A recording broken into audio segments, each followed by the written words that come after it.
One more outburst from you, Mr. Erickson, and I will hold you in contempt of court." The judge's face turned red, and I had to stifle a laugh at her almost comical expression. "Mr. Young, I strongly advise you to control your client." I had been warned several times, but it's hard not to say crap when it's part of your vocabulary, especially dealing with a judge like this. A guy once told me he'd never met anyone who said it more than I do. Maybe I do say it a lot, but it just flows without thought. As I started to speak, I saw the judge tense up, and my attorney, Bert Young, warned me not to speak so openly unless I wanted a night in jail. The court recorder stifled a giggle, likely bracing for a torrent of F-bombs. Across the courtroom, my ex-best friend, his wife, and my soon-to-be ex-wife looked nervous. Robin, my soon-to-be ex, looked shamed and downtrodden.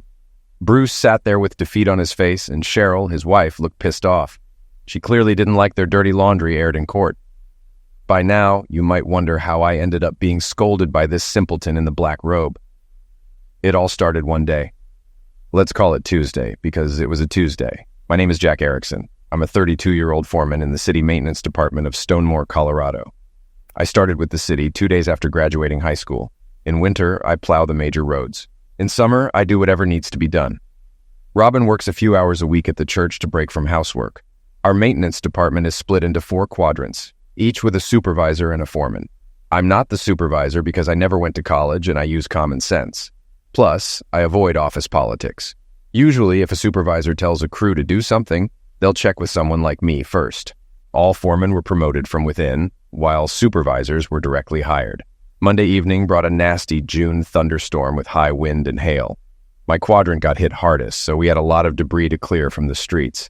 I had 6 crews with dump trucks picking up debris, and drove around in a pickup checking storm drain complaints. If they were blocked, I'd call one of the 2 vacuum trucks at my disposal. I also had 4 street sweepers running all day. In the afternoon, I checked problem alleys to see if we'd need gravel soon. None of my 3 parks got mowed, so I'd have to get crews on that in the morning. Robin and I had a nice 4-bedroom, 2-story home in an older neighborhood. We couldn't afford the rich side of town, but we didn't live in the gangland either. We got along well with our neighbors. Tom and Jerry McBain lived next door. Ron and Cindy lived directly behind us, and my childhood friend Bruce Harris lived behind the McBains with his wife Cheryl. All 4 households got along so well that we had no fences separating our backyards. Bruce and I have been friends since middle school. I got him into more trouble than he could handle. And to make matters worse, his parents were extra religious, while mine didn't care much about God. Dad often told me as long as I didn't knock some girl up or cost him money, he didn't care what I did. If Bruce's parents were going to nail him for something, I'd take the blame. I know they hated me, so their opinion didn't matter. Bruce grew up as religious as his parents. He went to Bible college and became a preacher at a local church. I only go to church on Easter and Christmas. Robin, on the other hand, goes to church religiously. While Bruce was at Bible college, he met Cheryl. Cheryl could have been a Playboy playmate. She's 5'7", 110 pounds, with blonde hair, blue eyes, and a 36-24-34 figure. Despite her looks, she's a prayer machine. Bruce is like the yin to my yang, but there wasn't anything I wouldn't do for him. Or so I thought. When I got home Tuesday evening, I had to heat up leftover meatloaf from Sunday for dinner. I didn't mind, but my wife hadn't cooked a weekday meal in months. I wanted to drink a 12-pack, but the red mark on the calendar meant I could only have 1 beer since I was on emergency standby. I ate while Robin showered, wishing she'd pay as much attention to me as she did to the shower. It was 7 p.m., and I doubted I'd see her again that night. She gave me a half-hearted, "How was your day?" when I got home. This routine had been going on for months, and I was tired of it. Our bed life was the worst part. We used to have lovemaking 3 or 4 times a week. In the past 3 months, I'd had lovemaking twice and 2 weak handjobs. She barely noticed me anymore, and that night was no different. So I watched the Rockies play the Padres on TV and wished for Jägermeister around 10 o'clock. Just as I was about to go to bed, my phone rang. It was City County Dispatch about a water main break near Birchwood Mall. I packed some snacks and headed out. At the city yard, I got the keys and waited for my crew, including guys from every quadrant, a city water department supervisor, and 4 of their guys. I hooked up a trailer to the dump truck, loaded a backhoe, and we headed to the break site. The street was flooded since the Northwest crews hadn't cleared the storm sewers, so I sent for a vacuum truck. At 1 a.m., I started breaking pavement with the backhoe. It was slow going due to the water. By 3 o'clock, we exposed the pipe and started hauling away mud. By 8:45 a.m., the water guys had reconnected the pipe and tested it. The building inspector approved the fix around 9:30, and by noon, we were ready to repave. Since a contractor would handle paving, I returned the equipment to the yard by 1 o'clock. At 1:45, I pulled into my driveway, knowing I was off work until Friday. Inside, Robin was nowhere to be found. She was off doing whatever she did all day, which didn't seem to include housework. I grabbed a beer and a sandwich. As I closed the fridge, I heard the unmistakable sound of a woman having lovemaking coming from upstairs. "No wonder you don't screw me anymore," I muttered as I grabbed my Kimber .45 from the coat closet and headed upstairs. The noise got louder. I approached the master bedroom, but it was empty. I checked the bathroom, also empty. I had 2 choices left: the guest bedroom or Robin's craft room. The guest bedroom was empty too. I kicked open the craft room door, weapon ready, but it was empty as well. The sound was loudest there, and I noticed the window overlooking the backyard was open. I looked out and saw something shocking. Tommy and Brenda, the McBain children, were having lovemaking by their pool. Tommy was a college junior, and Brenda was about to start her freshman year. She'd had a crush on me. It hit me. I was witnessing inbreeding. "I thought this only happened in places like Mississippi," I muttered. I knew I shouldn't watch, but it was like a train wreck. I wondered if Tom or Jerry knew this was happening in their home. I doubted it. Even the wildest people I knew wouldn't condone it. "They're watching us. Look at them," Bryn said to Tommy. "Oh, hell, that's so hot," said Brenda. She looked to her left, and I saw Bruce's bare back in his house's upstairs window. He was clearly drilling someone. I thought I'd hang around, hoping to see Cheryl unclothed. Then Bruce turned around. "Holy crap!" I yelled so loudly that the lovemaking stopped below. Bruce was pounding my Robin. I froze, unsure what to do. I aimed at Bruce, but was distracted by Tommy and Brenda running unclothed for their house. I looked back up, intending to shoot Bruce, but they were gone. "Goddamn filthy woman!" I yelled, grabbing my Mossberg and loading it with buckshot. "Bruce and the promiscuous are going to die. Cheryl's cat and parakeet are fair game too." I headed out, pistol tucked in my jeans. Halfway down the driveway, I stopped. I now understood everything. My house wasn't clean, meals were from the freezer, and my little Johnny was neglected because Bruce was wearing her out. She took so many showers that the reservoir should be named after me. I got into my truck and left tire marks on the street as I headed for Lowe's. On the way, I processed everything. She never cooked because Bruce was exhausting her.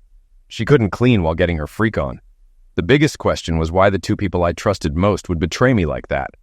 At Lowe's, I went straight to the door section and picked up 3 new lock sets. Jeannie at the paint counter waved, and I barely noticed, half-heartedly waving back. When I got home, Brenda and Tommy were waiting in my driveway. What do these perverts want? I wondered. They looked like they were going to the gallows.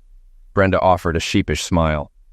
"We're sorry to have disturbed you, Mr. Erickson. We didn't mean to offend you. It's just—" I cut her off.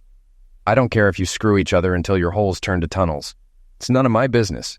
You guys aren't even on my radar of problems right now." They walked away sheepishly. I felt Brenda's eyes on my hips as I went inside. I set the lock sets down and went to find my tools. In the kitchen, my blood boiled. Bruce was sitting at my table. "What are you doing in my house, you cursed sucker?" I demanded. "I came to talk to you as a friend," Bruce replied. "Friend?" I laughed bitterly. "With friends like you, who needs enemies? Do you think I'm just going to say, 'Hey, Bruce, how were my wife's holes this morning?'" "Jack, it doesn't have to be this way," he said. "You're right. Hand me that butcher knife," I instructed, sliding a knife across the table. He looked at it and then at the Kimber in my hand. "Come on, Jack," he said shakily. "You can't seriously expect—" "Pick it up, a-hole. You love Jesus so much, I want you to meet him. Now pick up the knife and let me put the make my day law to use, you trespassing piece of pious crap," I ordered. Bruce jumped up and ran for the door. He stopped on the porch and turned back. "Jack, we've been friends forever. Are you willing to throw that away?" "I lost 2 people today, Bruce. But I think when I get past all of it, I'll realize it's no real loss." "Where's Robin?" I asked. "She's at my house. She's afraid to come over here," he admitted. "Tell her she has 5 minutes to get over here if she wants any chance of staying married to me. Now get off my property before I risk prison just to feel better," I warned. Bruce scurried off, and I wondered how long it would take Robin to drag her cheating bum home. 4 minutes later, I heard her sniveling and sobbing long before I saw her. People must have wondered what was going on when they saw her walking up the sidewalk, crying. She reached to hug me, and I stepped back. "Keep your filthy hands to yourself," I commanded. "But I love you, baby. I only want to be with you," she pleaded. "Let's go inside. These neighbors don't need to hear our business," I said, moving into the living room and sitting in my favorite chair. She sat on the love seat. "Would you sit next to me?" she asked. "Hell no, I don't want to be near you," I refused. I hated awkward silences, so I jumped in. "How long have you been screwing that idiot?" "He loves you like a brother. He's your best friend," she responded. Jack Asterisk was Asterisk my friend, I corrected. "Friends don't screw their friends' wives," I added. "It's just lovemaking. I still love you," she insisted. "What a load of crap. It's just lovemaking." "Whoever thought of that excuse deserves a cinder block to the head," I yelled. "No need to be angry. You still have me. I'm not going anywhere," she said. "Yes, you are. You're choosing Bruce over me in our marriage. You can't give me 5 minutes, but you can bend over for him any time." "How wonderful," I retorted. I felt a headache coming on and put my head in my hands.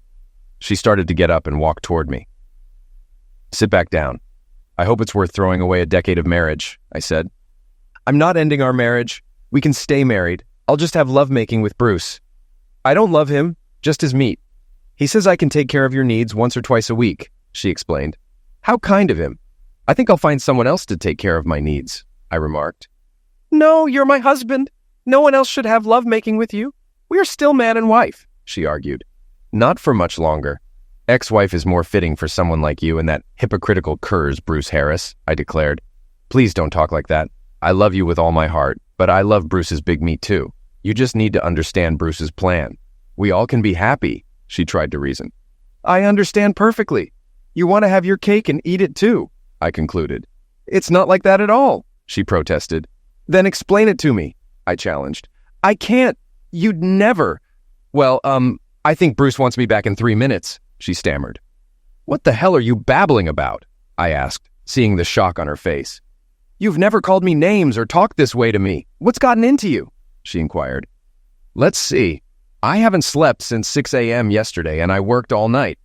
Or maybe it's because I got home to find my wife drilling someone else, you idiot," I snapped. She started crying and headed for the door. "That's it, go to Bruce. Go get the meat you crave," I shouted. She turned at the door. "I don't see why we can't keep things as they are. You're not home all the time. I can be his while you're at work." I slammed the door so hard, I thought it splintered. "Screw you! Go eat your cake!" I yelled so loud my throat hurt. I sat with my back to the door, feeling unmanly. Dad would have whipped my bum if he'd seen me with tears. So I sucked it up and got on with my tasks. I changed the locks on all the doors and recoded the garage opener. At 4, I decided to take a break. I was exhausted and needed to sit. I flipped on the TV to Jerry Springer. How fitting, a show about cheating wives and messed up families. I didn't make it far with Jerry before falling asleep.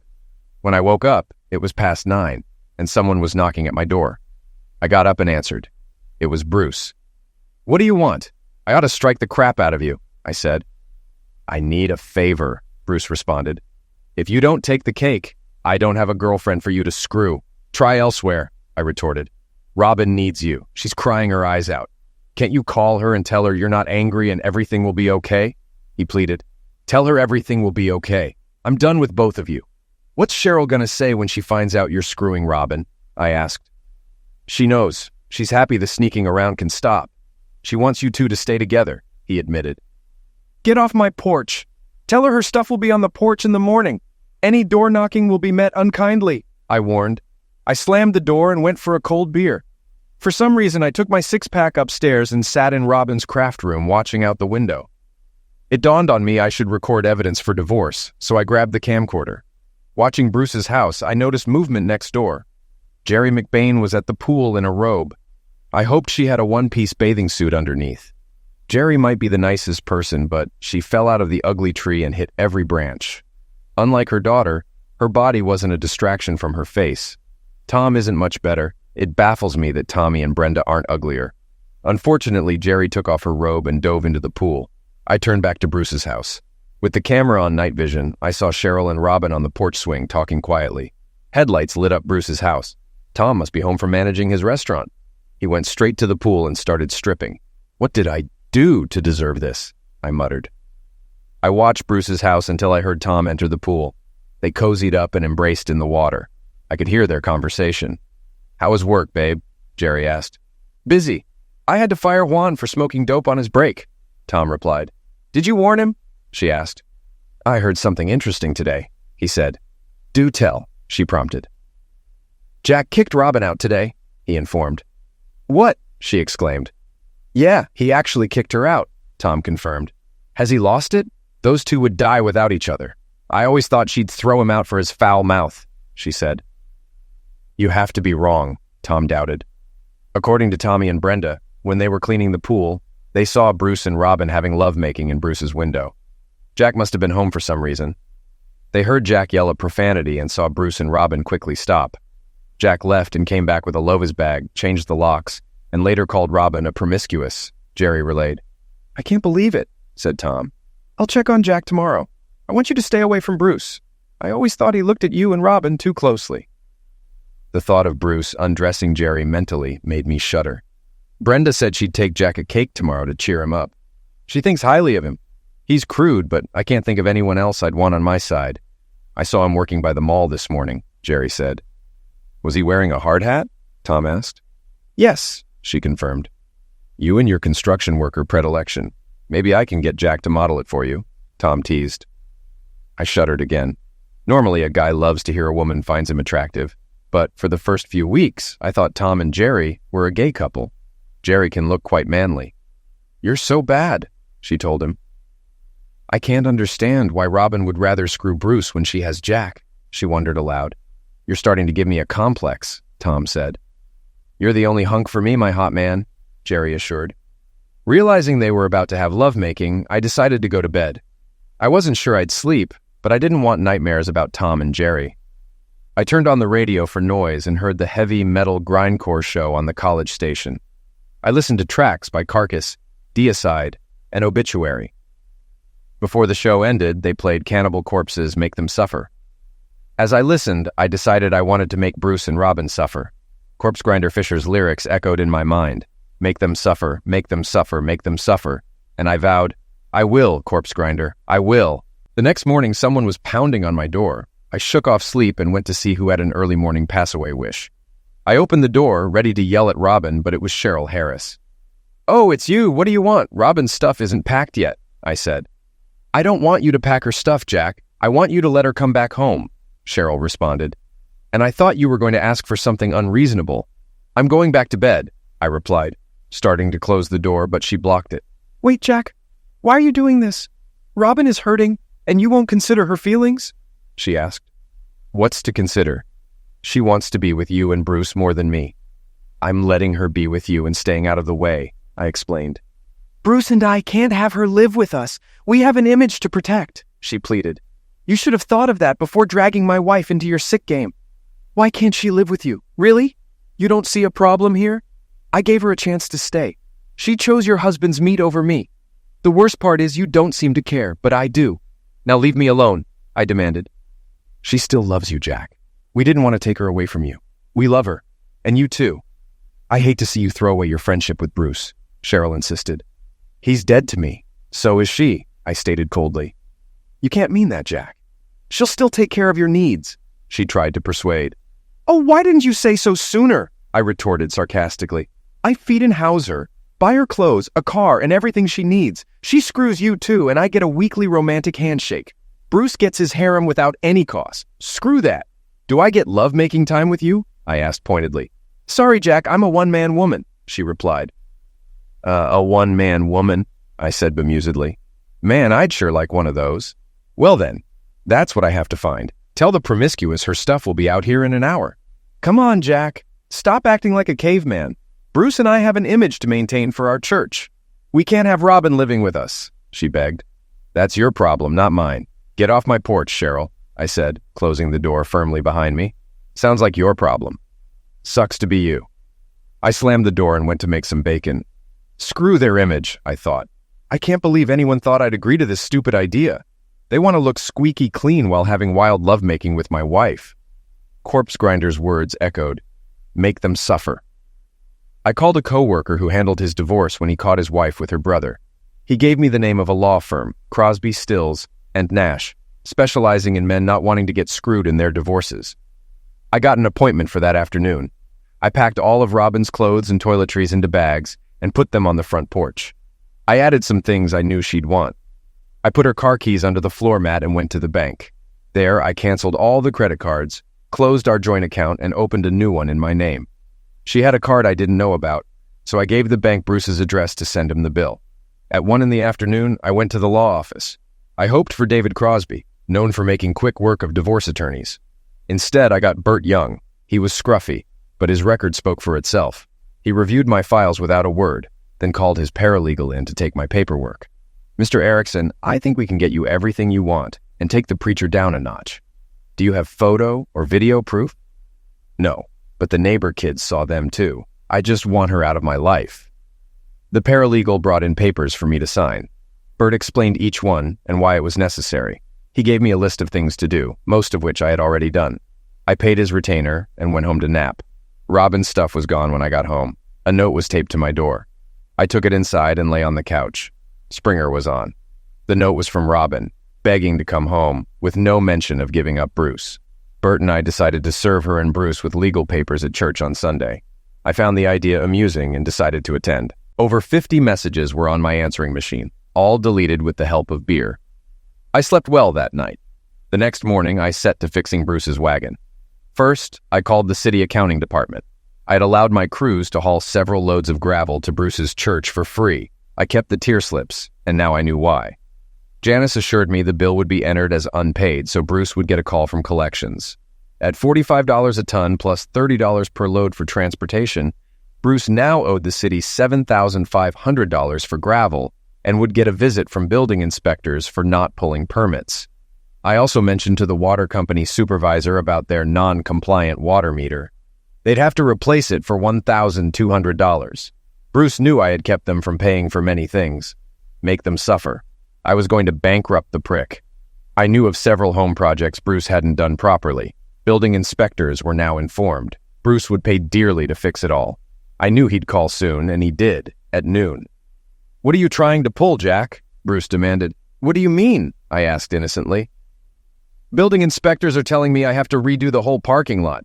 You said everything would be fine," Bruce accused. "Seems I forgot to turn in some paperwork." "Don't worry, I'll be reprimanded," I replied. "I hope they fire you," he retorted angrily. Just then, my supervisor walked in, aware of who was on the phone. "Jack, about that late paperwork, remind me to put a scathing post-it note in your file," he said with a smirk. "I'll need a post-it to remind me to remind you," I joked. "Okay, Jack, try not to do it again," my supervisor quipped, leaving the room. "Oh, that was some reprimand, Jack," Bruce said sarcastically. "I'm surprised he didn't fine you a nickel." "He did file all my tier slips. Expect a bill, Bruce," I shot back before he hung up. That evening, I went to Mabby's bar for a beer or three. Many city workers and cops were there, and by 11, most had heard my story. A full-out maltreatment campaign was underway. A cop buddy mentioned Bruce might get pulled over more often. A fire department friend suggested the church might make the inspection list on Monday, and the fire marshal would give it full attention. "These churches are always out of date on something," he said. "Usually we don't enforce the code too harshly, but Tony might consider the safety of the congregation." Sheila Torres from the county clerk's office mentioned the assessor might find an error in Bruce's property tax assessment, leading to a past due amount. "Make them suffer indeed," she added. Saturday morning, I worked in my garage. The backyard was no haven with the half-unclothed neighbors and the swinging pricks behind them. I was restoring a cabinet when I heard a noise behind me. I turned, expecting Robin, but saw Brenda. "Hi, Jack. Mr. Erickson," Brenda greeted. "Hi, what do you need, Brenda?" I asked, noting her attractive figure but quickly reminding myself of her questionable activities with her brother. "I have a video you might find useful taken a week ago," she said, handing me a USB stick, her hand lingering in mine. My eyes locked onto her chest before I looked at her face again. She had a look of lust, then blinked it away. "I have chores to do, but the video might help your case, Mr. Erickson," she added. "I'll check it out, Brenda. Thanks for bringing it," I replied. She turned and left, looking back over her shoulder. "My pleasure to help, Jack. Have a good one," she said. She had never called me anything but Mr. Erickson. I pocketed the stick and continued my tasks. I finally mowed the lawn, enduring Robin's screaming from Bruce's balcony. I added buying a loud MP3 player to my list. Tom and Jerry didn't call the cops, and the family opted for the AC inside. At 5, I headed to Joe's Pit BBQ for their rib platter. While eating, John Brandon, Cheryl's brother, spotted me. John, an engineer for the city-county road department, and I had a good rapport. Unsure of his stance, I pretended not to notice him. He told Ramona, Joe's wife, he had a to-go order and paid. Next thing I knew, John was at my table. "Hi, Jack," he greeted. "Haven't seen you in ages, John," I replied. "I've been busy. Every time we clean up one storm, another rolls through," he explained. "Yeah, I hear that. We're opening bids next week for replacing the Johnson Street Bridge. You guys will get some tasks, but the commissioners want contractors to handle most of it," I informed him. "That would be nice. We need to fill 100 potholes and repair 3 park irrigation systems. How's life treating you?" I couldn't tell if he was fishing for info or unaware of my situation. We made small talk for a few minutes, then he got to the point. "I understand my brother-in-law's church is under scrutiny and he'll be paying the city a lot for upgrades. Glad someone is stepping on that dirtbag's toes. Remind me not to get on your bad side, Jack." He clapped my shoulder. "See you around, Jack." He got his food and left. I finished my meal, stopped at Chang's Liquor for a bottle of vodka, and went home. About to watch TV, I remembered the USB stick Brenda had given me. I popped it into my laptop and saw only one file. Opening it, I saw Brenda leaning out her bedroom window, wearing nothing below the waist and pleasuring herself. "Oh, babe, you turn me on. I'd love to jump on your meat," she said, with my lawnmower's sound in the background. I remembered her watching me mow several times. On screen, she climaxed and shook with ecstasy. I was about to fast forward when Tommy entered the room. "Hold it, young lady. Are you giving pleasure to yourself?" I cringed, knowing I was a fixture in the McBain household. "I am, Tommy. Pretend you're him. Screw me and make me believe it's him." I skipped ahead, and soon the screen showed Robin, Bruce, and Cheryl in a menage a trois on their terrace. I felt stupid for not noticing them just 50 yards away. Now I had evidence for my divorce. I called in a favor from a friend. The video would serve another purpose before court. For the first time in ages, I was up early on Sunday, ready for church. After coffee and a bagel, I drove to Vinewood Presbyterian Church. In the parking lot, I saw others who likely didn't frequent Bruce's services. I followed them in and took a seat. I caught the eye of Robert Donovan, who managed the audio-video system. Robert owed me a few favors. I checked the bulletin. My moment would come after the offering. The choir entered with Cheryl and Robin close together. Bruce babbled about forgiveness without mentioning the 7th commandment. We sang a few hymns, and then the offering plates were passed. Once gathered, they went to Robert at the console, who counted the money during the sermon. 10 minutes later, Bruce prayed to welcome newcomers and asked guests to introduce themselves. My 3 guests stood and went to the pulpit. Bruce shook hands with each and handed them the mic. A young brunette spoke first. "I'm here to see Cheryl Harris." Cheryl came forward, looking puzzled. The brunette handed the mic to a pimply-faced, red-haired kid. "I'm here to see Robin Erickson," he said. Robin joined Cheryl. Pimples handed the mic to their boss's son, Neil Young.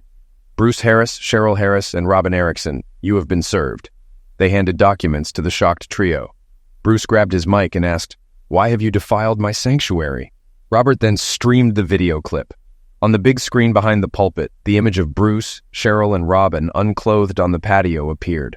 4 or 5 old ladies reached for their phones, likely to call the cops. One elderly lady punched Bruce in the nuts with her cane. Robin read her paper and screamed. I headed for the door but turned to see Robin and Bruce spotting me. Robin ran towards me while Bruce stayed put. I spun around only to be met by a cop.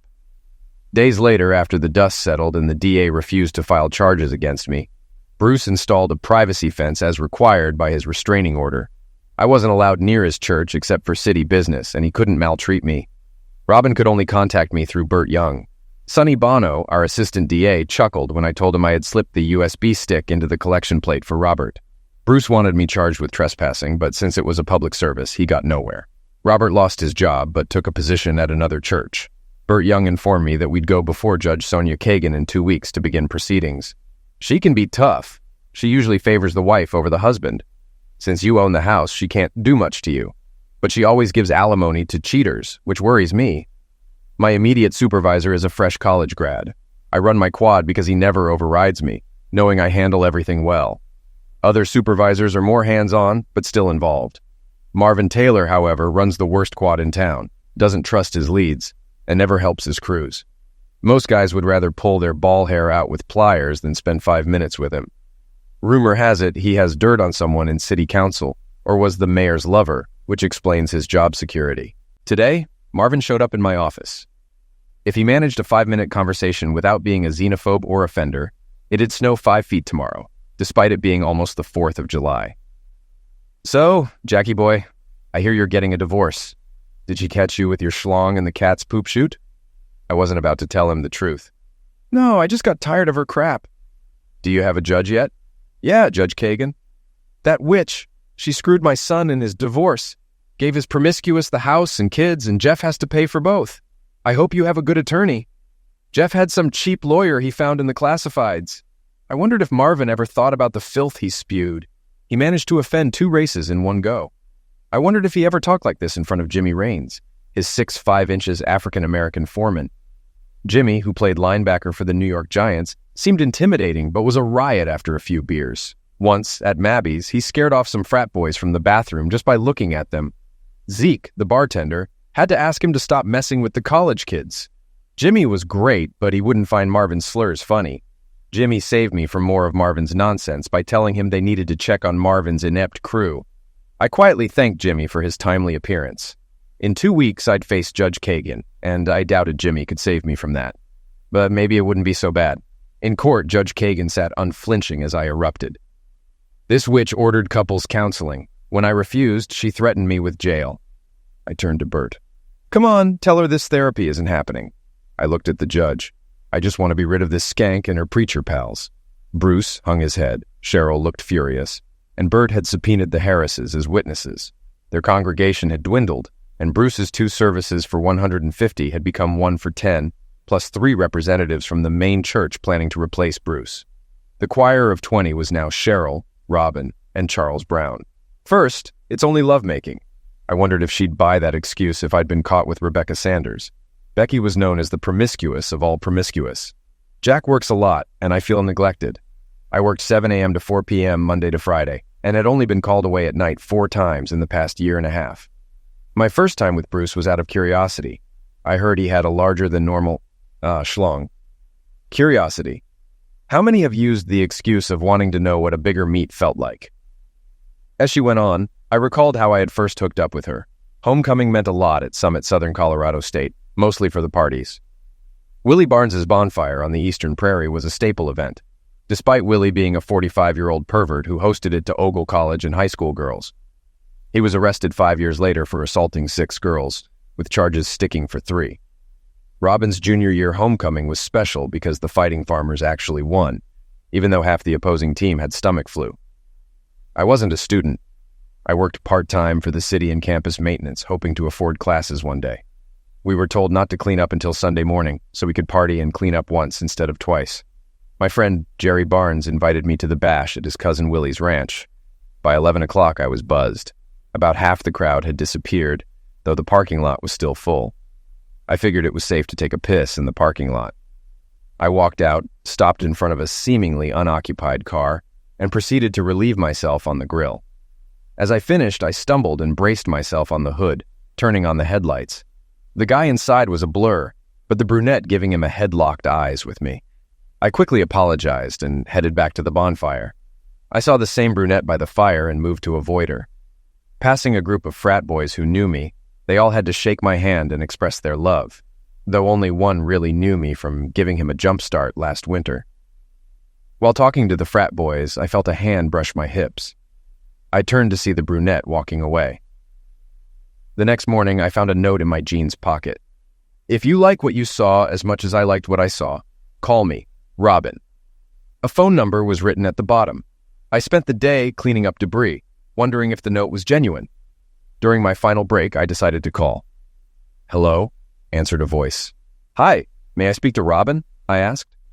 She's not here. Can I take a message? The voice replied. Tell her the guy from the party called and he liked what he saw, I said, leaving my number, wondering if I'd given it to someone else. That evening, as I settled in to watch a taped Bronco game, my phone rang. Yeah, I don't know your name, but I've seen your package, said a gruff but feminine voice. I thought it might be a prank. Should I just call you Moby Dick? I asked. Nope. Jack will work just fine, she responded. Robin, is it? I asked for confirmation. Yes, it's Robin. Sorry, my voice is hoarse from yelling at the game yesterday, she explained. Yelling at the game? Or would you like to meet at Frankie's Inn in an hour? I'd like to see your face better and show you this isn't a prank, I suggested. Sure, I'll be there in an hour, wearing a Shannon Sharp jersey and jeans, she agreed. Okay, that's number 13 for the Chargers, right? I teased.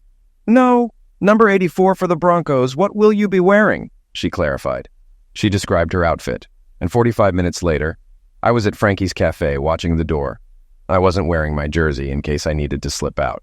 20 minutes later, she walked in, exactly as described, looking hot. I felt like a schmuck for not wearing my jersey. I stood and waved, and she headed my way, dismissing a few guys who stopped her. Funny-looking Bronco jersey, Jack. Afraid of getting tricked? She teased. Honestly, I wanted an escape if you weren't as advertised, I admitted. I can't blame you, she said. We drank coffee and ate pie until closing, then said goodnight. We dated for a month before getting physically engaged. The night I planned to make my move, I called Bruce to tell him I was getting serious with a girl. He advised making sure our feelings were true to avoid heartache. Ironically, 10 years later, she broke my heart because of him. I realized I had chuckled out loud when Robin and Dr. Landers looked at me like I'd just ruined their fruit salad. Do you find amusement in Robin's pain, Mr. Erickson? Dr. Landers asked. More in my own. I believe I owe Gary Wayne an overdue apology, I replied. Robin looked puzzled. She had dated Gary once, but quickly moved on to Justin Lohr, the guy she was with at the party 2 days later. Rumor had it Gary wasn't well endowed enough for her. Why would you owe him an apology? Robin asked. I might have punched him for telling the truth, I admitted. What truth? She inquired. He said Robin should be nicknamed Big Bird because she was always seeking a bigger branch to sit on, I explained.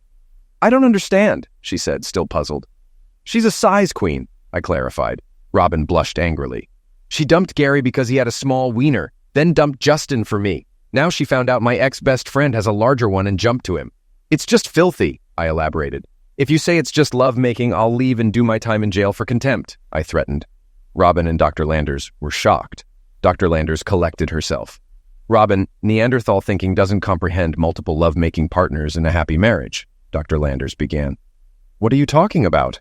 I asked, incredulous. Many happily married couples enjoy multiple partners. Some husbands even derive pleasure from watching their wife with a better endowed man, she explained. I couldn't believe what I was hearing. There aren't enough narcotics to make me enjoy this nonsense. I don't care what others enjoy, I'll never watch my spouse with someone else. I'd put a bullet in her head before cleaning up after her, I said.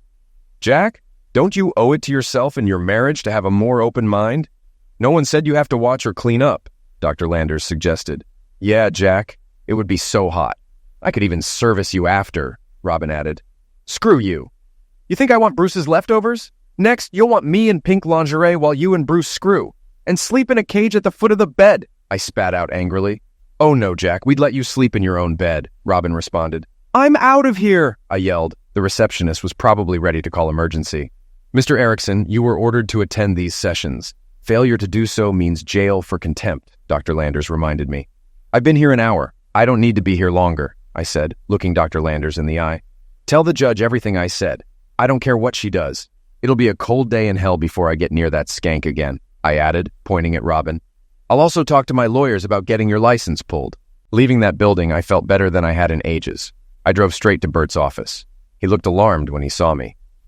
Please tell me you didn't eliminate anyone, he said nervously. I wanted to, but I didn't. I probably said some things they didn't like. I told him about the session and the rehearsed feeling I got from it. I told him about the counselor's attitude towards me.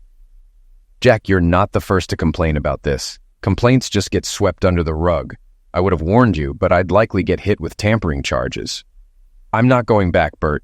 That Jabba the Hutt can jail me if she wants, but I'm not sitting through 3 more hours of this crap. Bert said he'd have David Crosby make some calls. Stay out of trouble, Jack. We'll get this over soon. I went home wanting a few stiff drinks, but there was a red mark on the calendar.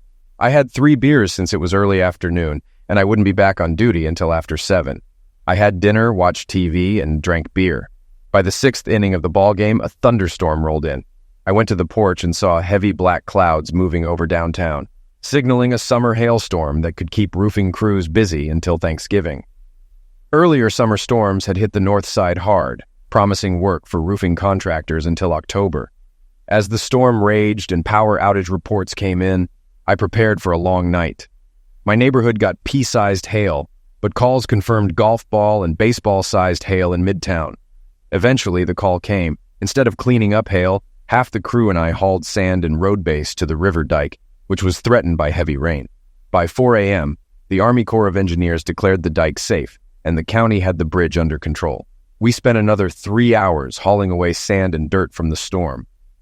At 9 a.m. Friday, I pulled into my driveway, knowing I wouldn't catch my wife with Bruce because I no longer had a wife. I was energized from coffee and energy drinks, but figured a shot of Jägermeister would help me sleep.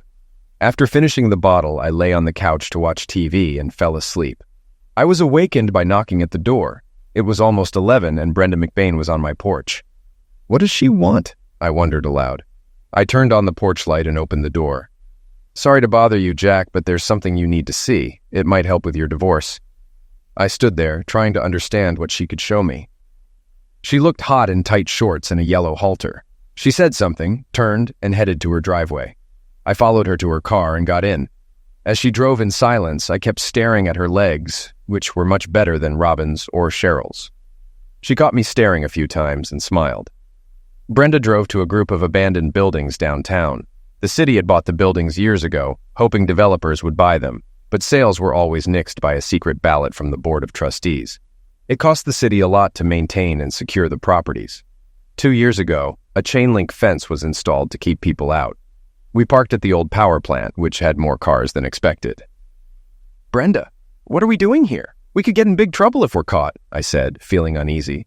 Come on, Jack, you'll see. This will help you in a big way, Brenda assured. I couldn't see how trespassing would help my divorce, but I followed her. She walked through a cut in the fence and approached a basement window of the old King James Hotel. I caught up, and she pointed to a spot where light was coming through the window. What the hell? I muttered. I knew the building had no power, yet there was light inside. Looking through the window, I saw why Brenda had brought me. As I gasped, she handed me her camcorder. On the way home, Brenda explained how she discovered what was happening at the hotel. Tommy and I were spying on Bruce and Robin when he mentioned this place. So the next Friday night, we followed them here. I was surprised Cheryl didn't come, she explained. So that was Friday night choir practice? I asked, incredulous. Brenda looked embarrassed that I had found out another of my wife's secrets. Don't worry, Brenda. I'll keep you and Tommy out of this. My beef is with the others, I reassured her. You know Tommy and I screw because we're too ugly for anyone else to want us, Brenda said suddenly. Where did that come from? I wondered.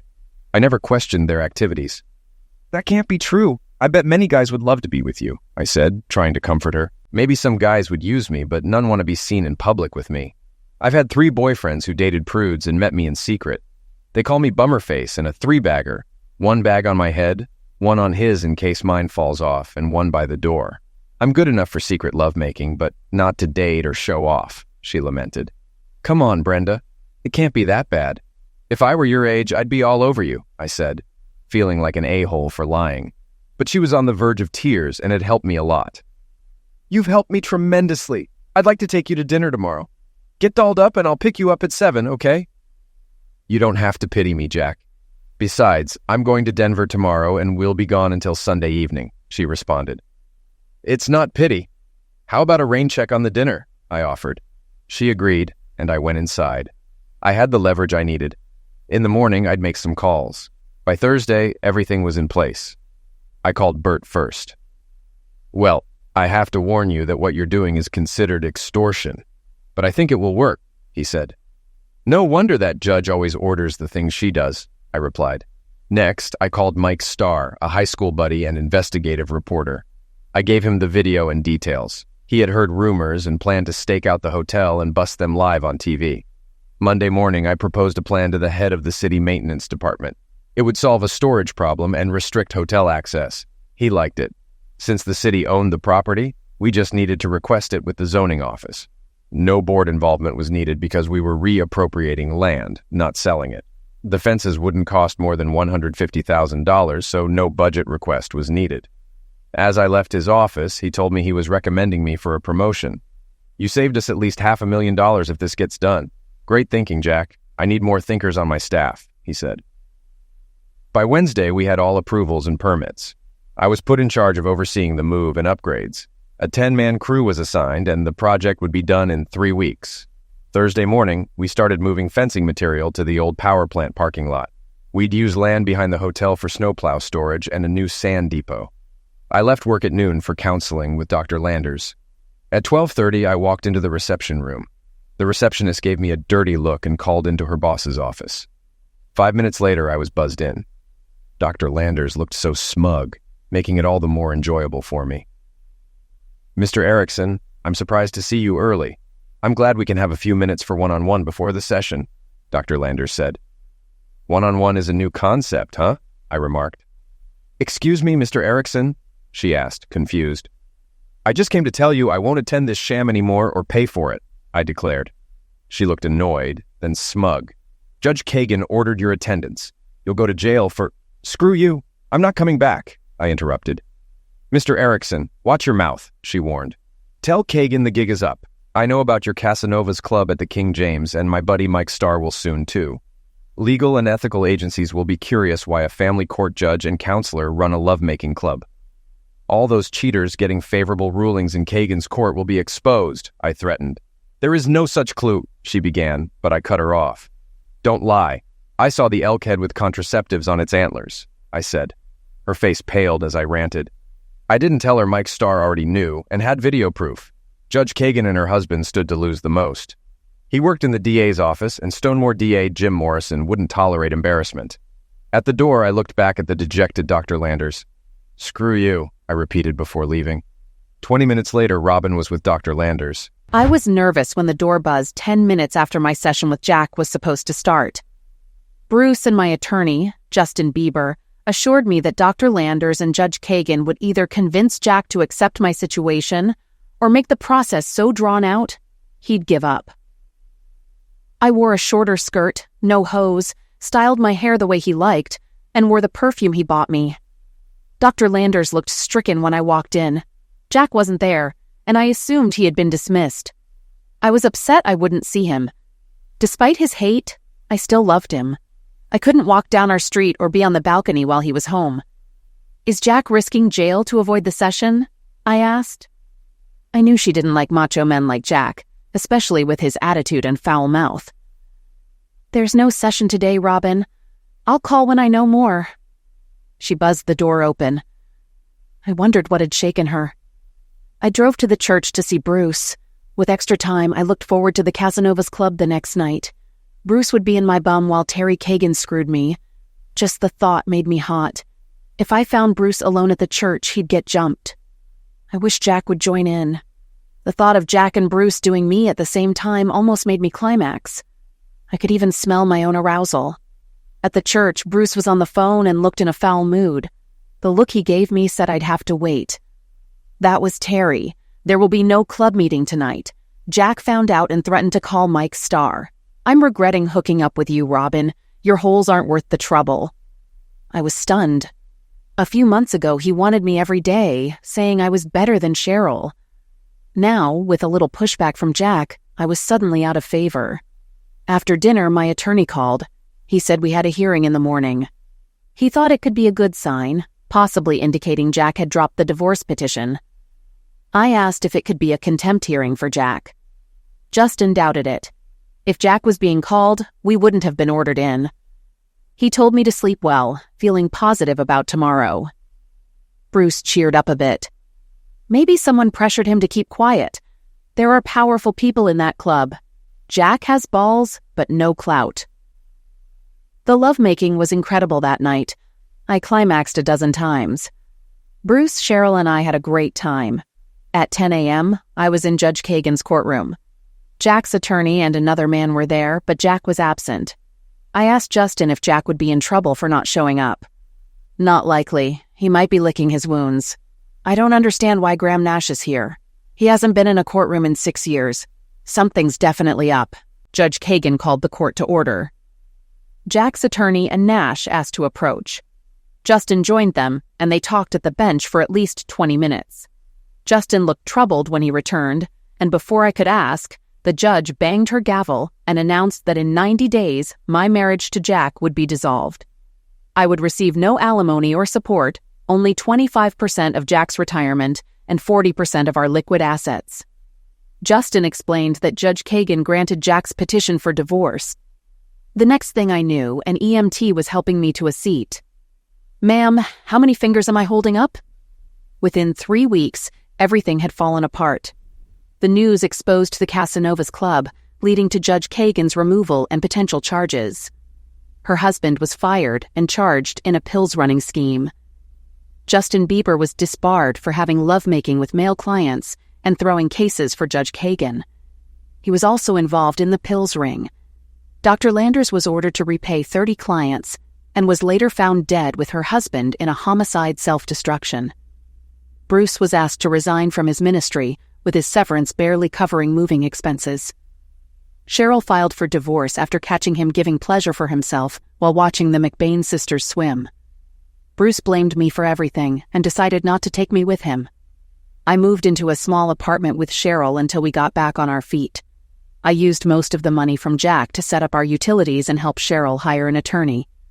Bruce tried to hire Crosby, Stills, Nash, and Young, but they refused. He ended up with a no-name lawyer and got cleaned out by Cheryl. Last I heard, he was preaching in Iowa.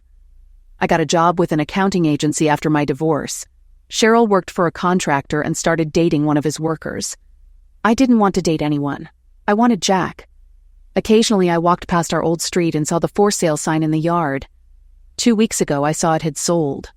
Distraught, I went to buy comfort food, mainly Haagen-Dazs and Chips Ahoy. Passing the frozen dinner section, I saw Jack buying a frozen pizza. Before I knew it, I was groveling in the store. I don't remember exactly what I said, but when I stopped to breathe and wipe my eyes, Jack looked embarrassed as a small crowd gathered. He smiled, pointed to his bum, and said, "Eat my crap and die." Then he walked away. I was in Las Vegas.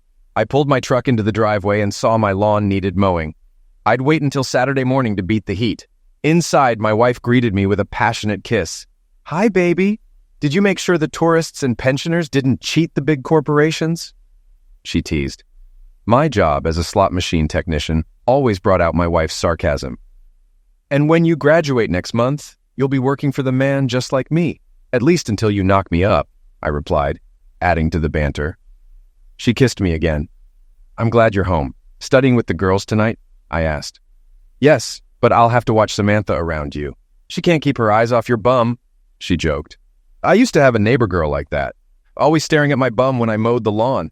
Still can't believe Robin screwed Mr. Harris," I said, shaking my head. "Oh well, her loss, my gain," Brenda said with a smile. "Indeed, Brenda. I'll go get us some pizza. I know how you college girls chow," I replied. She kissed me as I headed out the door. Brenda and I had been married for 3 years. I got to Vegas 3 days after leaving Stonemore.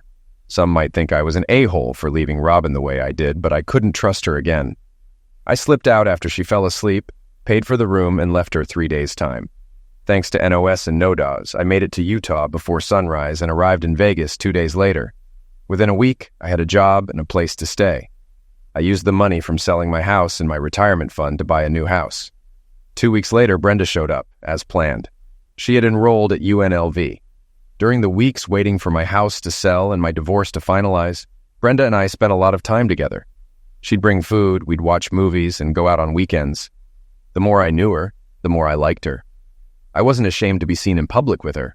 When I told her about Robin begging me to take her back, she teared up. "Hey, I have no plans of going back to her. Brenda, I'm falling for you. I have a plan if you can stand being with an old man like me," I said gently. She was on me before I could finish. That night, after 3 rounds, 1 fevered, 2 more relaxed, I laid out my plan. I expected Tom and Jerry to object, but they didn't.